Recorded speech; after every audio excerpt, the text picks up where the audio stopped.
વાલા ભાઈઓ અને બહેનો, આપ સર્વને લોગોસ બાઇબલ સ્ટડી તરફથી પ્રભુ ઈસુના જીવંત અને પવિત્ર ત્રિએક નામમાં હું પ્રેમી સલામ પાઠવું છું.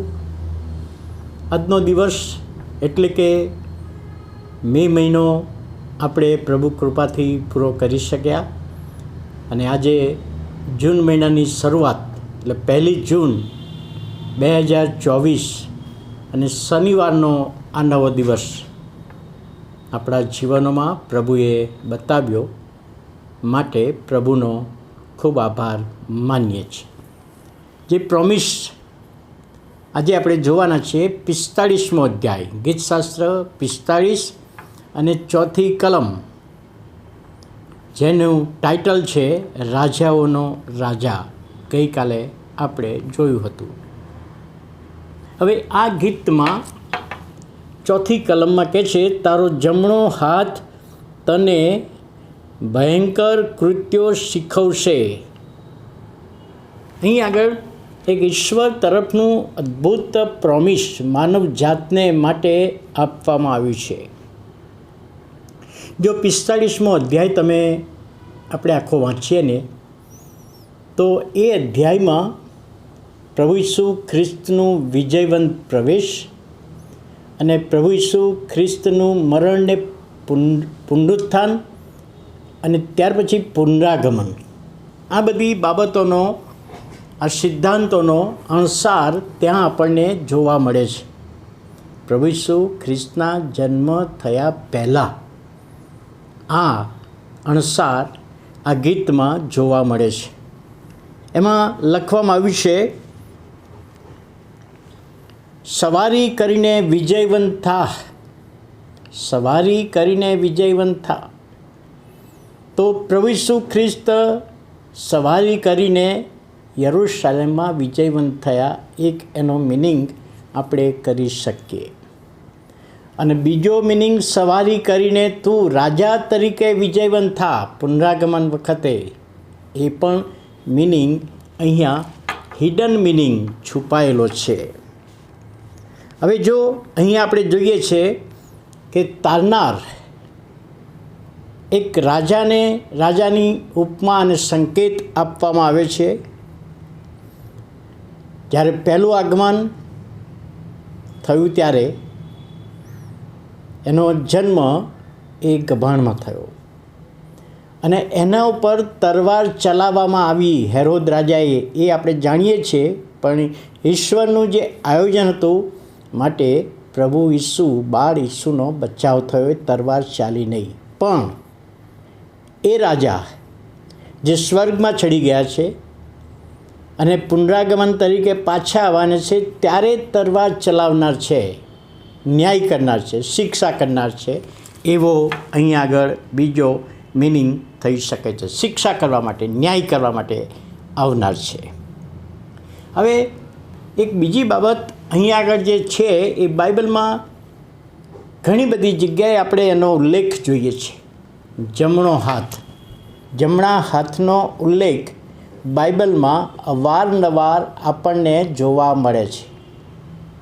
જમણા હાથે બિરાજમાન છે, જમણો હાથ તને તારશે, જમણો હાથ પકડીને તને ઊભો કરશે કે ઊભી કરશે. એ જમણો હાથ બાઇબલમાં છે. તો જમણા હાથનો અર્થ શું થાય? આપણે સામાન્ય રીતે આપણા બંને હાથ, ડાબા અને જમણા હાથ વિશે, તો જમણો હાથ કોઈક વ્યક્તિને આપણે ઓળખાણ આપવી હોય, જાહેરમાં એને માન આપવું છે, તો કહીએ આ મારો જમણો હાથ છે.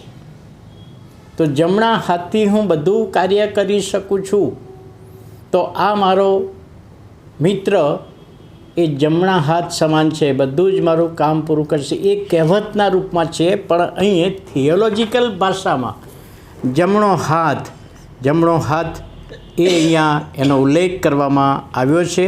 જમણા હાથથી પકડી રાખવામાં આવશે. તો પહેલો મિનિંગ છે સર્વશક્તિમાન. ઈશ્વર સર્વશક્તિમાન છે, એના હાથોમાં સામર્થ્ય છે, એના હાથોમાં બળ છે, એ બાબત બતાવવામાં આવી છે. જમણો હાથ બીજો મિનિંગ થાય છે સ્વર્ગમાં સ્થાન, ઈશ્વરની બાજુમાં સ્થાન. જમણા હાથે બિરાજમાન એટલે ઈશ્વરની હજુરમાં, ઈશ્વરની બાજુમાં સ્થાન મળનાર છે. અને જૂના કરારમાં જમણો હાથ એટલે મંજૂરી આપતો હાથ, પરમિશન આપતો હાથ, એટલે પ્રાર્થના સાંભળનાર એમ પણ કહી શકાય.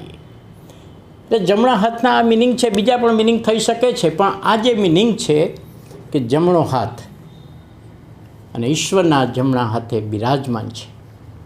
જમણો હાથ પકડીને તને નિભાવી રાખશે, જમણો હાથ પકડીને તને ઊભો કરશે. તો એ વચનને પ્રોમિસ તમારા માટે અને મારા માટે પ્રભુ આજે આપે છે.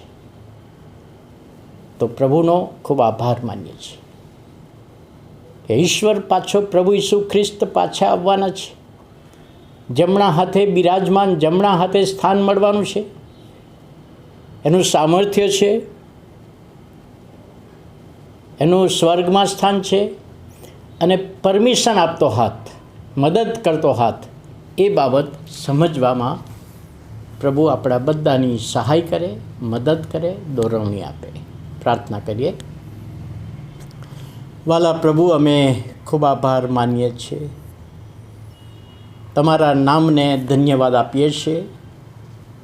આજે જે પ્રોમિસ, જમણા હાથનું પ્રોમિસ તમે એમને આપ્યું છે, એ સમજવામાં, સમજાવવામાં આત્માની દોરવણી અમારા બધાની સાથે રાખો અને આજનો આશીર્વાદ આપો, એવી અમારી વિનંતી અને પ્રાર્થના ધન્ય તારક સ્વામી પ્રભુ ઈસુના નામે સાંભળો અને માન્ય કરો.